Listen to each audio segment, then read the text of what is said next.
Bismillah ar-Rahman ar-Rahim. Assalamu alaikum, dear viewers, and welcome to the show Reflections, in which we take a verse from the Holy Quran and we discuss its value and significance in life and society today. Alhamdulillah, today we have the great blessing of having Sheikh Hamza Sodagar. Sheikh Hamza, assalamu alaikum, and welcome to the show. Assalamu wa rahmatullah. Thank you very much for having me. Thank you. Today we'll be discussing a verse that is repeated 4 times in Surah Al-Qamar, which says, Bismillah ar-Rahman ar-Rahim, وَلَقَدْ يَسَّرْنَا الْقُرْآنَ لِلذِّكْرِ فَهَلْ مِن مُدَّكِرٍ. And the translation that we have says, and we have indeed made the Quran easy to understand and remember. Then is there any that will remember? This is a very interesting verse, as all verses are for us all, and for me in particular, because it's really like a call by the Quran to say, hey, I've made myself very easy for you, and why don't you pay attention? Essentially, that's how we can take it in simple terms. What is like the core message that is coming across from this verse? Bismillah ar-Rahman ar-Rahim. I think it's one of those verses that reminds us. It's interesting that we're using that word because that's the key term. Dhikr, remembrance, and then فَهَلْ مِن مُدَّكِرٍ. Do we have someone that will remember or be reminded? This is a good reminder of the living nature of the Quran, meaning the Quran is not a book of the past. The Quran is very contemporary at all times. Sometimes we forget that, and verses like this are good reminders of it. So the message is that وَلَقَدْ يَسَّرْنَا الْقُرْآنَ لِلذِّكْرِ. We've made it easy for it to be a reminder. Right? There are certain things that if you are to mention and to try to remind someone of something, to get them to remember will take them some time. Okay.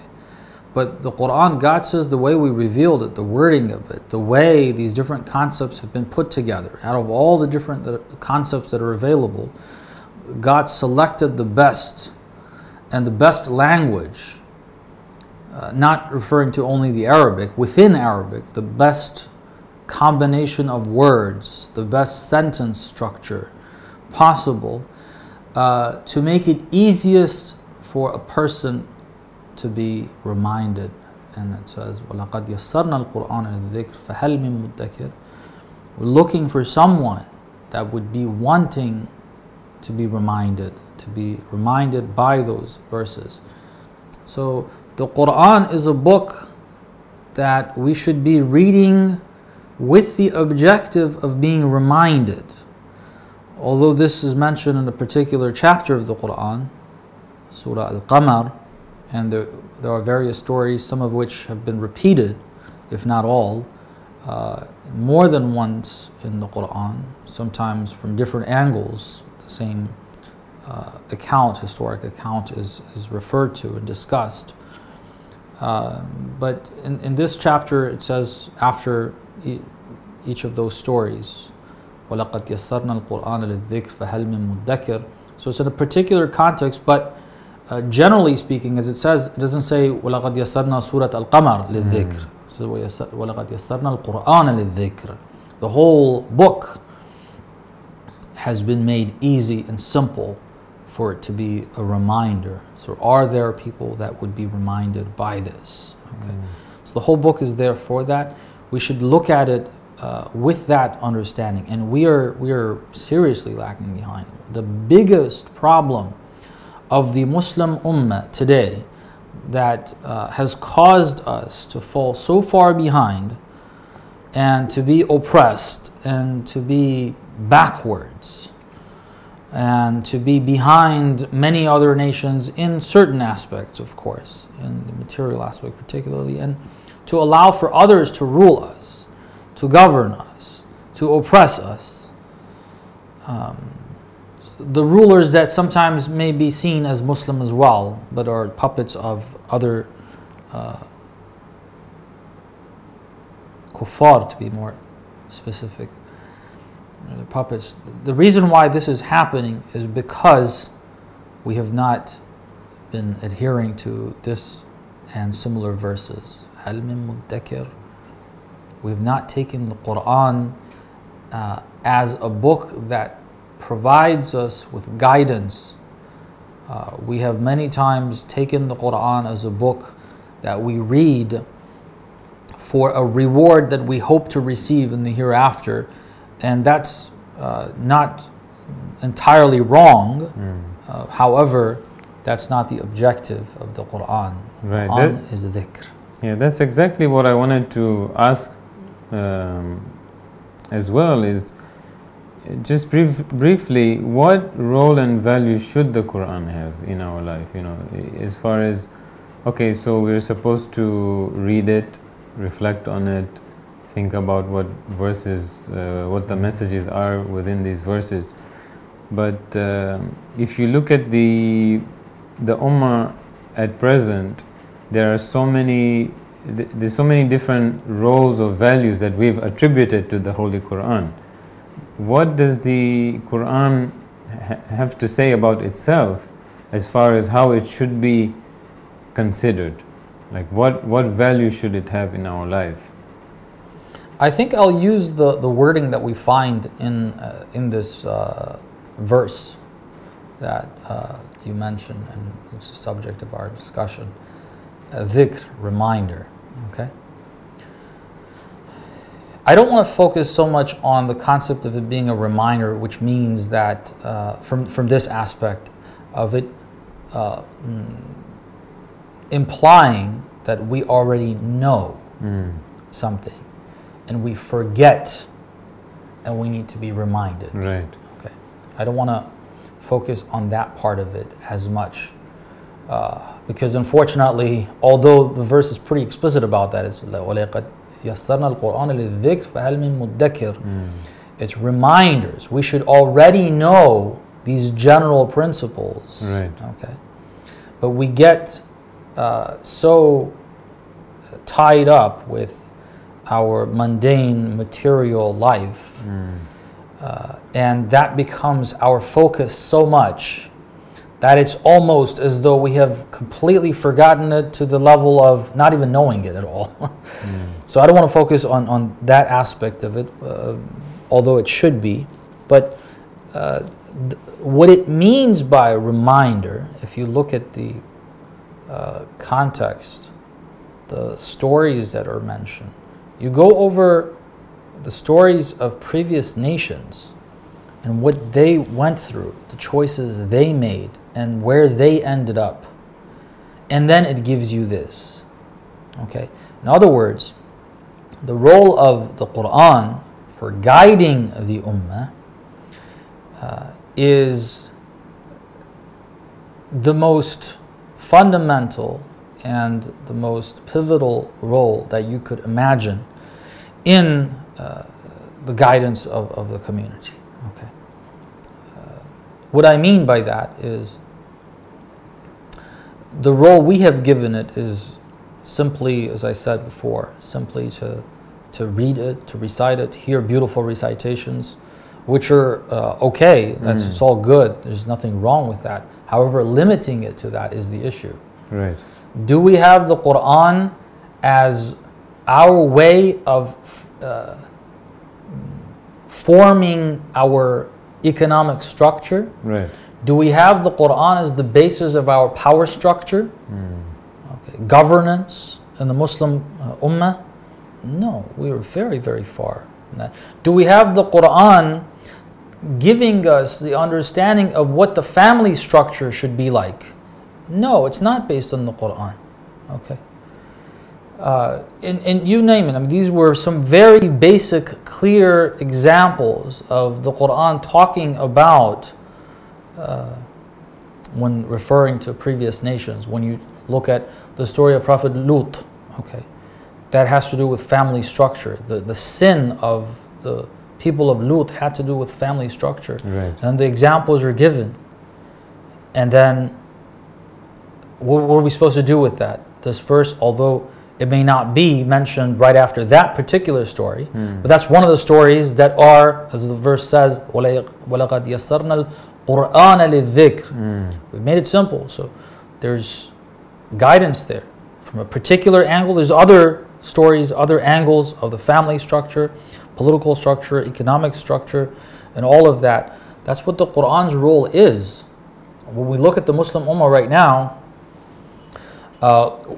there was a time in the 70s and 80s that the Muslim Ummah was moving towards socialism and communism and all of that.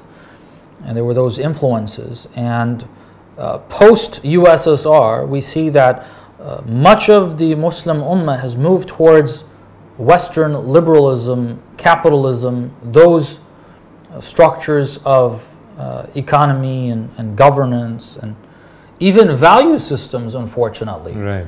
We have started to value not what God says you need to value, what is actually of value, but false idols that have been portrayed as values by the West, sometimes using glamorous words that are truly valuable, but what is intended by them is not of value at all. For example, liberty, freedom, okay, is a value that prophets taught. Equality. Okay, equality and equity. Right. These are values that prophets had taught.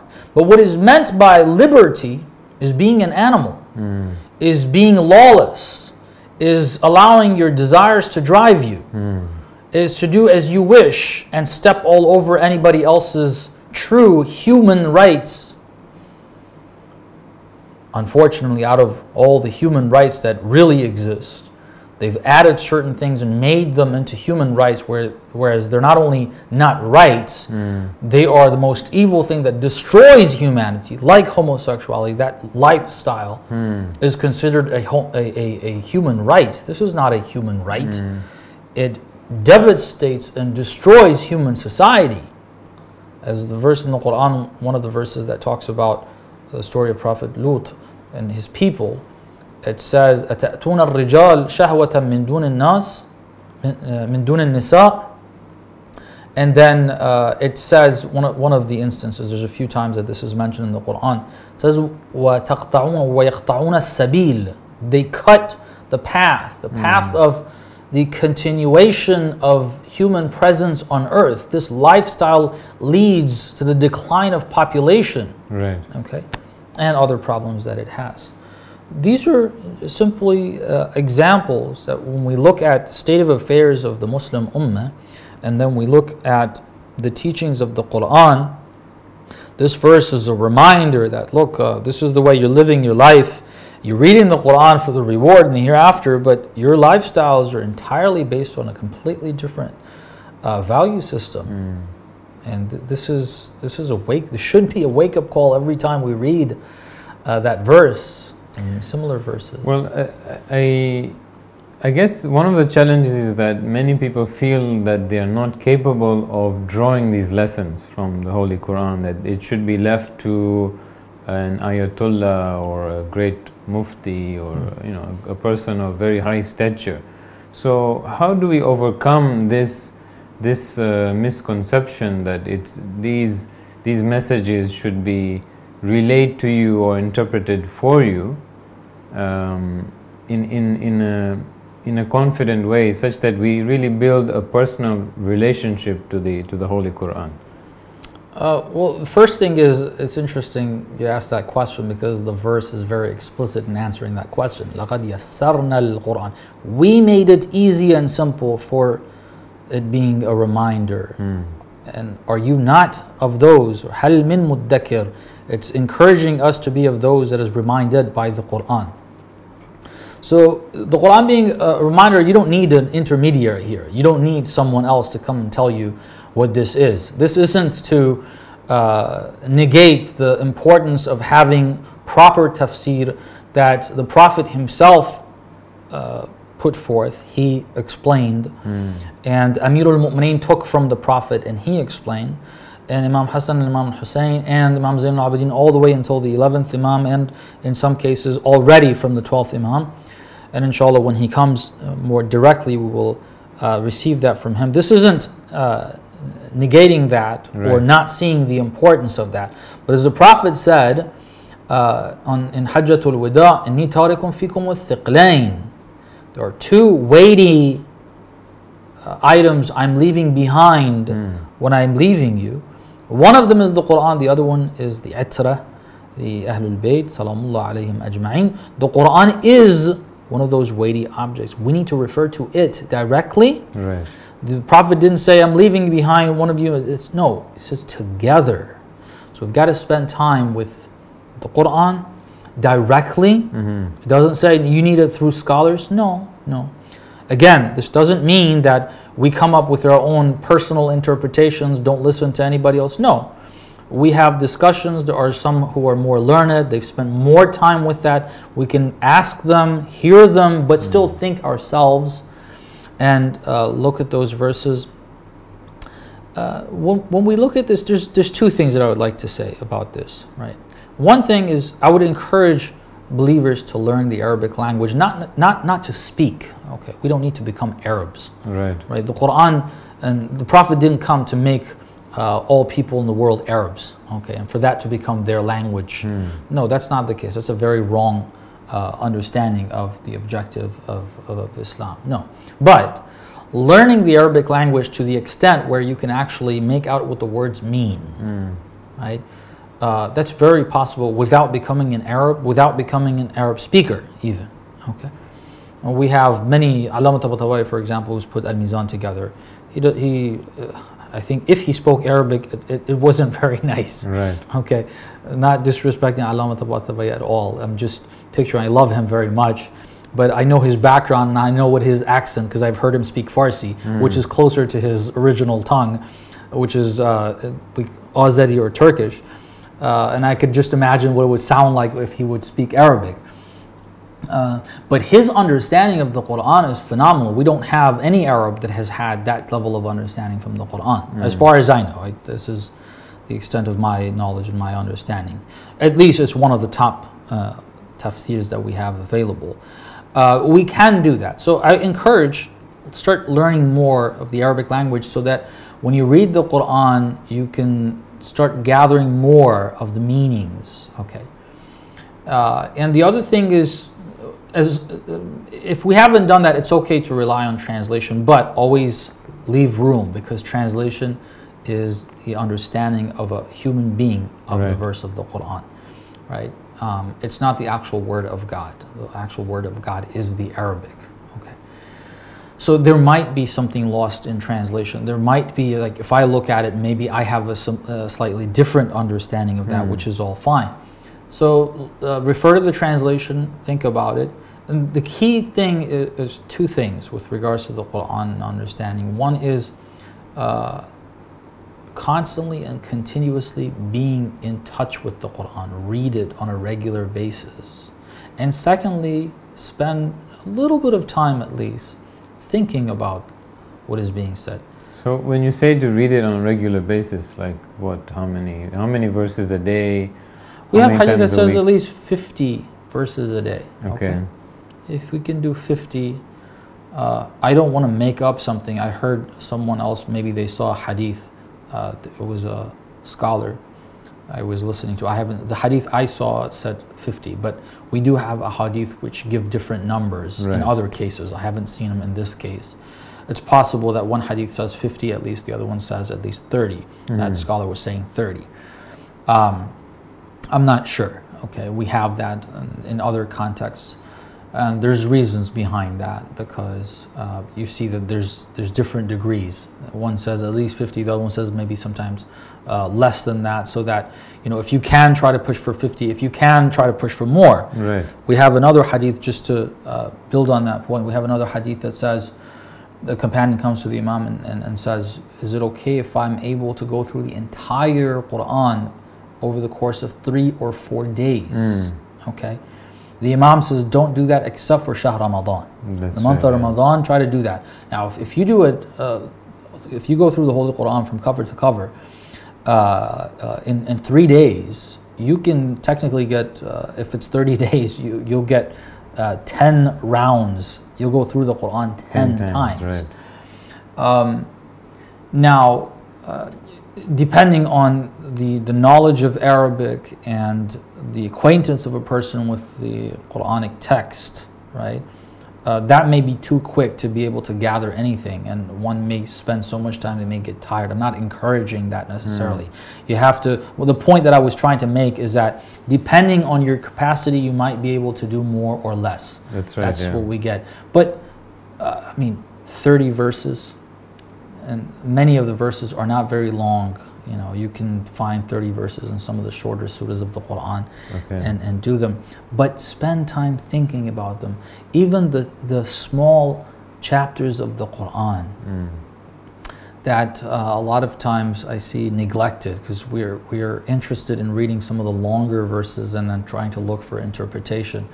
But looking at the small chapters, Surah Al-Duha, you know how relevant that is to us? Bismillah ar-Rahman ar-Rahim, wal-duha wal-layli idha saja, ma wadda'aka rabbuka wa ma qala. The Prophet is being told, after God swears by the sun in the sky, you know, that early or midday almost, where the sun is up in the sky. It's not early morning. It's not right after Fajr. It's after sunrise. It's after the sun is, you know, midway at least in the sky. Wal-duha wal-layli idha saja, and by the night, God swears, ma wadda'aka rabbuka wa ma qala. God has not left you and He's not angry at you. Okay. The Prophet is being told that, but he's being told that publicly. So we hear that has a pointer for us. If you're doing the right thing, if you're moving forward, if you are listening to what God has said, and then the enemies of Islam are coming and trying to pressure you, and it becomes difficult, and they start telling you, oh, you're moving in the wrong direction. See the difficulties, see the hardships, see this came, that came. These are all signs from God to tell you what you're doing is wrong. All that is shaitan. No, God has not left you. Okay, these are reminders for us. They're small. And then it says, وَلَسَوْفَ يُعْطِيكَ رَبُّكَ فَتَرْضَى. First it says, وَلَلْآخِرَةُ خَيْرٌ لَكَ مِنَ الْأُولَى. The hereafter is better for you. That's the case. Other verses say that's addressing the Prophet. Other verses say that that's the case for the believers as well. Right. Remember, you go through these difficulties. This dunya, as it says, وَلَسَوْفَ يُعْطِيكَ رَبُّكَ فَتَرْضَى. You will be given, even in this world, it'll take a little bit of time. It's not, you know, in the near future. It'll take, it's not immediate, in your words. It'll take a little bit of time, but God will give you in this world as well. But the hereafter is better for you. And then reminders, أَلَمْ يَجِدْكَ يَتِيمًا فَآوَى. God tells His Prophet, did He not find you a yatim, an orphan, and He took care of you? Now take that, and that's telling the Prophet, and look at that. Look at this Prophet, sallallahu alayhi wa alayhi, sallallahu alayhi wa alayhi. This individual, he was an orphan when he was born, in one of the worst areas that you could imagine at the time, and he grew to become the greatest of God's creation. Right? Just remember, those are reminders to the Prophet himself. Then take that and everybody apply that concept to yourself. Just remember, look, this is what your state was. God brought you here. And one of the other lines is وَوَجَدَكَ ضَالًّا فَهَدَى. God says He found you, the Prophet, to be astray yourself. On your own you're lost. The Prophet, of his in and of himself, he wasn't guided. God guided him. It wasn't his own guidance. God guided. All of us, just look back, see how God has guided us through our lives. Okay. He has done all of this. You think He would now leave you in the midst of the struggle? If we're part of a struggle, we'll start making sense of those verses if we keep going through them. You remember, like, Surah Duha is so beautiful. Surah Inshirah after Bismillah ar-Rahman ar-Rahim, Alam nashrah laka sadrak. Did we not open your chest to take all the difficulties? وَوَضَعْنَا عَنْكَ وِزْرَكَ الَّذِي أَنْقَضَ ظَهْرَكَ. We lifted the burden that was breaking your back. Okay. These reminders, look at how God has helped you through life. Remember that, and remember that God is with you. God is assisting you if you're doing the right thing. Or otherwise, other chapters of the Quran. These small chapters, larger chapters, small verses, larger verses. If we are consistent, keep looking at them, and then spend time reflecting on them. If you don't know the Arabic language, at least look at the translation, then allow a little bit of time, think about it. And as you mentioned, I think a highlight of the points you're mentioning and we've been trying to discuss is try to see the relevance to you, because that verse and that chapter and the whole book is a guidance for you specifically. Each of us has got to look at it in that way. And I have to try to figure out what that guidance specifically for me is in my personal life, in my connection with God, in my business, in my interaction with my colleagues, in my interactions with my family members, in the society I live in. It speaks to me. The verses of the Quran are speaking to me directly. Hudan linnas. Okay, it's a guidance for people. I'm one of those people, so that means the whole thing is a guidance for me. Right. And if I keep checking and looking at that, maybe right now it doesn't click what the connection of this verse is with me. But if I keep checking, the right time, it's going to click. If I don't even approach it, I'll have questions like you mentioned. You know, I need to go to somebody else to ask what this is because I'm so unfamiliar with it. Very distant. Distant from it. And the only way to bridge that gap is to make that contact. Keep reading it, not just reading the Arabic without understanding a word of it. Again, looking at the meanings and trying to relate it to spend that little bit of time thinking about its connection with me. What type of reminder, as the verse says, does it have for me? Okay.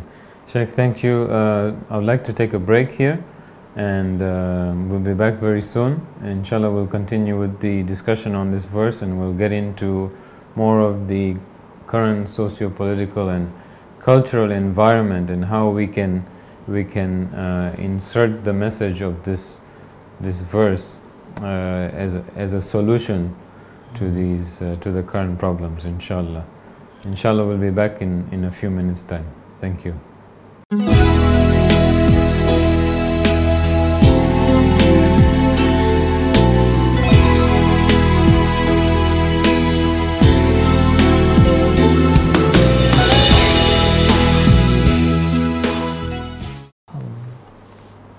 Welcome back, dear viewers, to the show Reflections. Today we're discussing the verse from Surah Qamar. Actually, it's 4 verses from Surah Qamar which is repeated, and it says Bismillah ar-Rahman ar-Rahim وَلَقَدْ يَسَّرْنَا الْقُرْآنَ لِلذِّكْرِ فَهَلْ مِن مُدَّكِرٍ.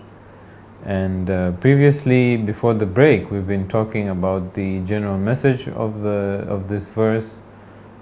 Sheikh Hamza Sodagar has been very eloquently explaining its relevance, how we can use it as guidance for us today in any position that we may be in spiritually, how we can connect to the Holy Quran in a practical way that can have, inshallah, an impact on our lives. Moving forward, I wanted to look into the current environment that we have, specifically for the younger generation today, which is a very, you can say, mixed batch of thoughts, an environment in which the youth and the younger generation in general do not spend as much time thinking in longer duration because of specifically the social media and how it's impacted our culture, the way we look at things, our loss of patience as well, the need for us to grab bits of information rather than spend time with a particular source of guidance, a source of knowledge. And I just see it as a trend today, as far as an individual's ability and desire to learn and grow. It's limited by the current culture. How do we, in light of this verse, which is saying that we have to do dhikr, we have to think, we have to contemplate and really look and analyze things in a very meaningful way. How do we deal with this challenge today with regards to the current environment and certain habits that we've picked up on? One of the mistakes that I think happens is when we see people, when they see a trend, they automatically think they need to follow that trend. For example, now in my field, right, there's this notion that, okay, so in my field, let me explain that a little more. So we go around, we give talks and so on and so forth. So those who are into production and media work, like, oh, you know, these things don't work anymore. Speeches that are 45 minutes don't work anymore. You have to go for 2 minutes. That's accepting a trend and trying to follow the trend. Where did that come from? Okay, who said that if there is a trend, we need to follow that trend? If there's good in something that we see, then take the good, but don't just follow, say, this is the trend now, so what? This is a trend. You know, that trend started, this wasn't always there, and it won't always be there. And who says it's correct, right? Now, this isn't to say that we shouldn't have 2-minute clips. That's not the point. The point is, what you mentioned, this move towards social media. So those who think that, okay, since there is this move in a particular way, because I'm not against social media at all, by the way, right? But what is being said, that somebody is consumed with social media, okay, and they're not able to read. And I hear this a lot, you know, the next generation, they're not able to read, they don't pick up books to read, they don't do this, they don't do that, which I'm not convinced that is the case, by the way, either. But my point is, there are some that are allowing this wave and actually repeating that line, that we need to go with this wave. It's taking us and we need to go with it, otherwise something's going to happen. Like, what's going to happen? What's going to happen? What will happen is that if you allow the wave to take you because that's a trend, then you're going to be taken by it. You shouldn't sit down first, you know, stand your grounds, think about what's happening. What is this trend?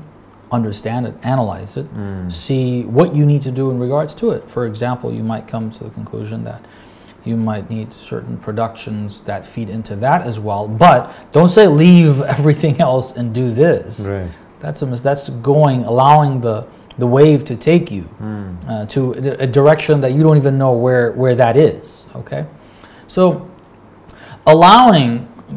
going more specifically towards what you're saying, allowing this trend to come and to take us and make our lives such is not the right thing to do, obviously.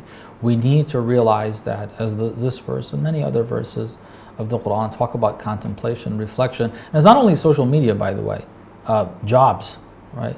People are workaholic. There are people that spend a lot of time with work, and then when they come home, it's leisure, work, leisure, work, leisure. Right. Okay. What happened to studying? What happened to thinking? What happened to reflection? What happened to worship? What happened to applying our intellect? Just allowing our minds to be used during the work hours for making money. That's right. And then afterwards for it to work on having fun. And that's all our mind works on. That's a big mistake. That's been there before social media was there. Right? We're consumed with the material around. This is another aspect of it. So basically, we shouldn't allow that to consume us. We need to take our time first as people, whoever it is, whether it's parents, it's adults, or even some of the younger generation who are involved in this. That realize that, okay, you know, this can't be it. Start correcting our pattern of behavior. Start spending time thinking and reflecting. Start controlling our usage of these instruments and social media, and not making the drive towards looking at it and the trend, and everybody's on it, and when people get together they like to talk about what they did, and feeling comfortable with that, and otherwise feeling left out, and making that drive our day and night. Let's move away from that and take control of these devices and the media that's available, and we will realize eventually, if we do that, we will realize that we don't really need a lot of this stuff. Not only nothing bad is going to happen to us if we don't have them, but a lot of good things can happen to us if we don't have them, at least as frequently. Again, the message is not, as I've heard this, there's some people warn against it as though it's like the biggest boogeyman that we've ever seen in history. No, it's not such. There's benefits to it. The warning that I'm giving, and I think it's all sane, all wise people, even outside of religious boundaries, Muslim, non-Muslim, Christian, or whatever, are advising, and it makes a whole lot of sense, is don't let this take control of your lives. And the reason why that warning is there is that certain things have the capacity to do so. Without you knowing it, you just become so consumed in it that you neglect how consumed you are in. You don't realize how consumed. And social media has that capacity. These digital devices that we have, it's not just social media that's like that. The devices themselves, people are just constantly on it. It's as though you can't just leave it aside, just get up and do something else every now and then. And realize that no, you don't need to carry it all the time. Have it with you all the time. Forget about the problems that may be there in terms of health-wise, and some say it leads to cancer, this, that, the other. I don't know how true any of that is, but just in terms of your functionality and what you focus on, what you see, what you spend your time on, don't allow that to consume you. Use it, be in control of your usage of it, and don't let that control your usage. Right. Thank you, Sheikh. Finally, with the few minutes that we have, I know it's a very big dimension of this verse, and we touched on it a bit before when you were referring to how the absence of the Holy Quran and its message in general life and socio-political life is today leading to a lot of problems, issues, corruption, carnage, oppression, and all of that. How can we as a society move ourselves? We talked about this on an individual level. Now, as far as the socio-political level, how do we take the message of this verse and apply it on a socio-political realm, such that we will be able to see, I know it sounds cliche, but a brighter future for humanity? I think that's very important. I think it requires independent sessions. Brief moments we have left. What I would say is this, out of all the verses that we have available, in order for us to see a brighter change, a brighter future, for us to be able to move towards changing status quo into what we need to become. Well, on a general note, we need to go to the Quran. But specifically, what about the Quran? I would say this. I don't think we need to really explain to people and to everyone what status quo means, what horrible state of affairs humanity is in right now. In the richest countries of the world that have stolen the riches of the rest of the world, particularly Western Europe and the United States of America, that have really stolen the riches from the rest of the world, be it minerals or other resources, oil, human resources, destroying family structures, destroying various infrastructure that would have naturally led to the development of those countries. They were torn apart. And then whatever good minds there were also sucked in by them, and some of the brightest minds have ended up moving to those regions, and they're helping development. Even in those areas, you have some of the poorest people living in those cities, some of those metropolitan cities. In the various cities of the United States of America, you will be finding homeless people that are victims of a culture, of a system that has led their lives in that direction. Okay, and a lot more than that you will find in so many parts of the world. The majority of the world is actually not living the lives they should be. The majority, the dominant majority of people, even in rich countries, much less South America, much less much of Africa, much less India, much less much of China that's not even in the spotlight. You don't see the villages of China, okay? You don't see different areas of Central Asia, okay? People are not living under conditions that they should be. So I don't think we really need to, and just looking at the media that is mainstream, that is controlled by the Zionists, just looking at that and looking at how many people are getting killed based on that, right? Just simply that. I think we all understand that. But the issue is, I think most of us are not feeling like anything can be done about this. Right. This is our state of affairs. If the people of the world would realize that they can do something about this, they can bring about change.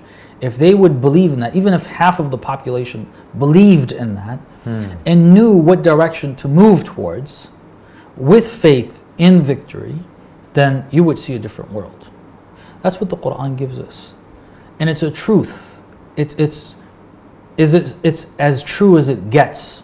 And only one reference for this, Surah Al-Fajr. Bismillah ar-Rahman ar-Rahim. Wal-Fajr, wa-layalin ashr, wal-shaf'i wal-watr, wal-layli idha yasr. Hal fi dhalika qasamul ladhi hijr? Does this not have a qasam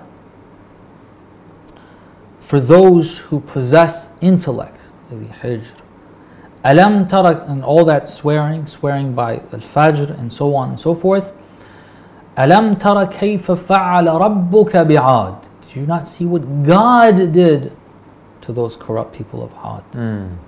Irama dhat al-ibad. They had at that time, they were very powerful. And then it talks about Thamud. And then it talks about the Pharaoh. The Pharaoh was the biggest ruler of much of ancient history that you can see, like the biggest tyrant you could imagine. And it was a system.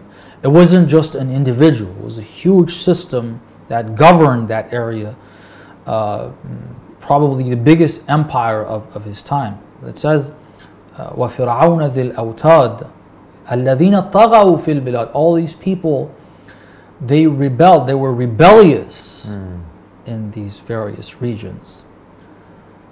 فَأَكْثَرُوا فِيهَا الْفَسَادِ فَصَبَّ عَلَيْهِمْ رَبُّكَ سَوْطَ عَذَابٍ. God lashed them with the whip of punishment. Inna rabbaka labil mirsad.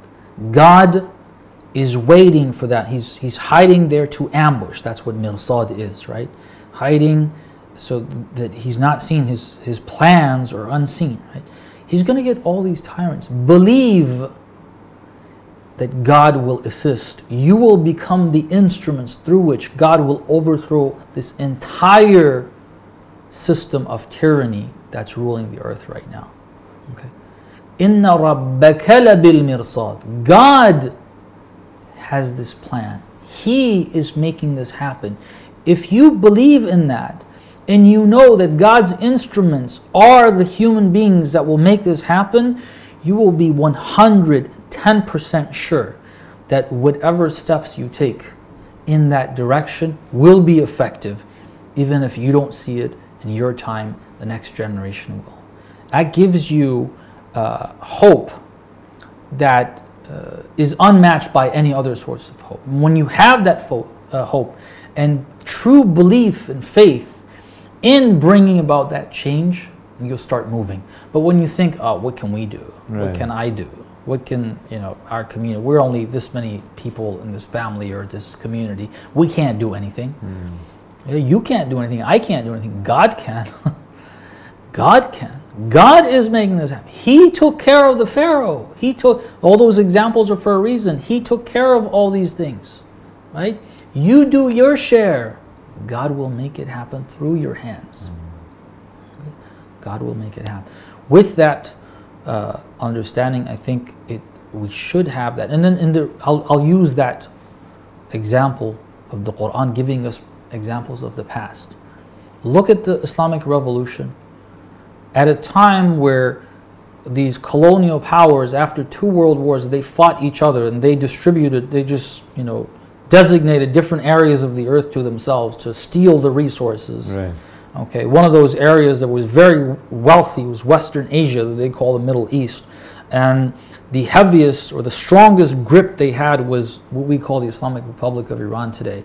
The Shah was the biggest support for the Zionists, the biggest support for the Americans. They controlled the entire Arab region through Iran. And whoever doesn't know this or doesn't believe it, they can go back to the documents that are available and to see. They were the ones that they controlled the entire region through. The Americans, before them the British, okay, after the Second World War. After the First World War.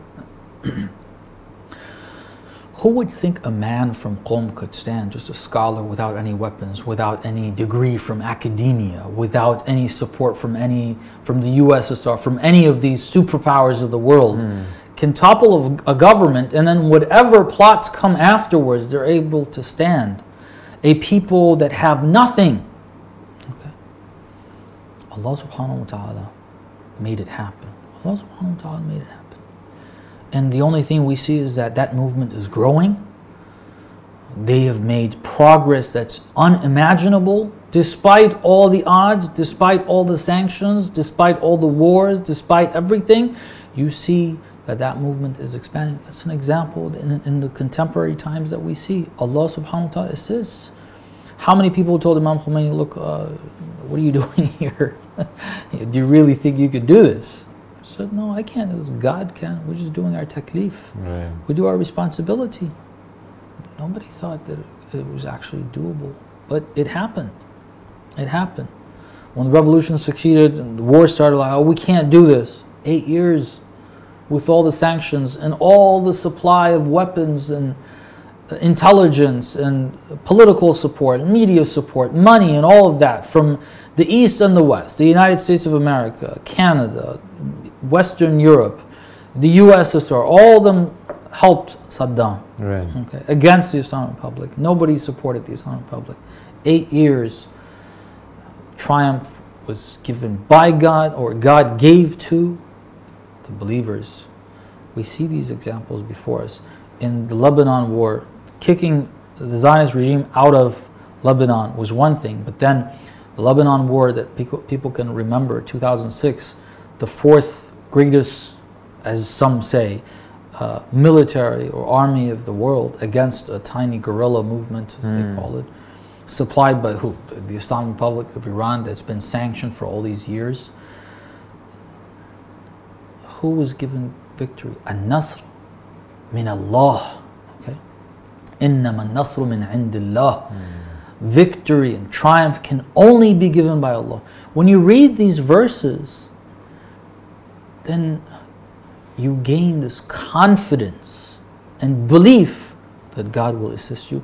If even 50%, I would say even less than that, a quarter of the world's population believed in that and knew the direction, moved towards it, would have a completely different system. This is important. That's why these verses keep reminding us. Through these different reminders, you need to believe in this, do your share, God will bring about change through you. Inshallah, it all starts with all of us individually taking the Quran, opening it, and as we discussed at a good length today, to apply it to our lives by first opening and relating to it, and inshallah we will be able to do that increasingly as an ummah.